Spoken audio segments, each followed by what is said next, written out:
the Defiance Campaign, a South African movement within the ANC that unified a nation to fight for their own rights and to try to end apartheid.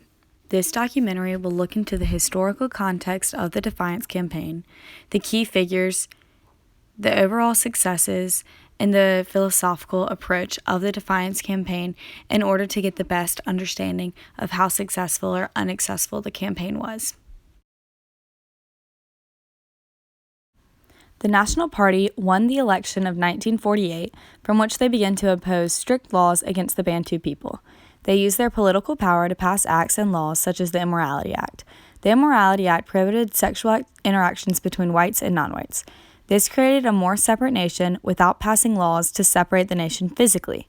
This forced whites and non-whites to have completely separate lives and moved them into their own communities. The National Party was strengthening laws in order to create apartheid. In addition, the National Party banned the South African Communist Party because they feared they would become more powerful. The banning of this party led to more natives wanting to change society because now they did not have a chance of getting a say in the nation. Even though the party was banned, many natives used it as their main fighting force. This created strong defiance of the Bantus towards the political ideas of the National Party. The Defiance Campaign was the first non-racially determined group in which everyone from a different background came together to defy the policies of apartheid placed by the National Party. The African National Congress, or the ANC, presented the Defiance Campaign against unjust laws. The ANC adopted the program of action advocating for a more militant approach to protesting apartheid. This led to the 1950s when they started promoting demonstrations, mass actions, boycotts, strikes, and acts of civil disobedience. After the Population Registration Act was used to ensure that individuals were permanently classified by the race and only allowed to live in areas specified by the Group Area Act on June 26, 1950. The National Day of Protest happened, and the ANC asked people not to go to work as an act of protest. Due to this protest, many people were fired, but fortunately the ANC was able to help them by setting up a fund. The South African Indian Congress also was key in this Defiance Campaign. They worked alongside the ANC to fight against apartheid and convince people to take part in their protests. They were a group that represented Indians teamed up with the ANC to make the Defiance Campaign stronger. This was the first time seeing a mostly black group teaming up with a colored group to fight against the National Party. Nelson Mandela was also a key figure. He joined the ANC in 1944 and formed the ANC Youth League and was recognized for his organizational capacity, involved in court cases where he helped to defend black people who had fallen due to the country's segregation laws.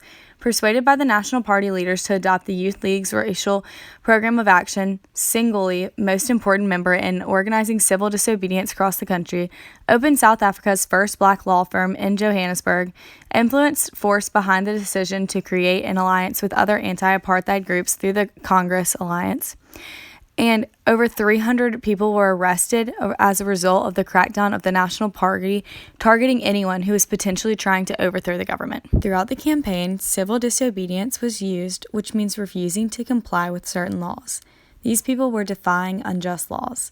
Tactics such as boycotting and strikes were used. The movement stayed primarily nonviolent until it took a turn and suddenly became violent with the use of riots and outbursts. An example of a riot that took place was in Port Elizabeth in 1952 after an African was shot by a railway police officer, which resulted in Africans throwing rocks and police officers opening fire on a crowd, killing 7 people. Overall, the campaign used many people from the ANC, and movements were done all around the country. By having a rise up of people, they felt they would be successful in their tactics and hopefully make an impact on the country. When looking at the overall goal of the Defiance Campaign, it was a fail. The goal was to end apartheid. Although this task was not completed, many national political leaders were arrested along with 8,000 additional people. The people of South Africa saw many little successes with their boycotts and riots, and the Defiance Campaign won UN recognition, which stated that apartheid was an international conflict. Although the ANC membership was raised by tens of thousands of people, which increased awareness that was brought to this issue.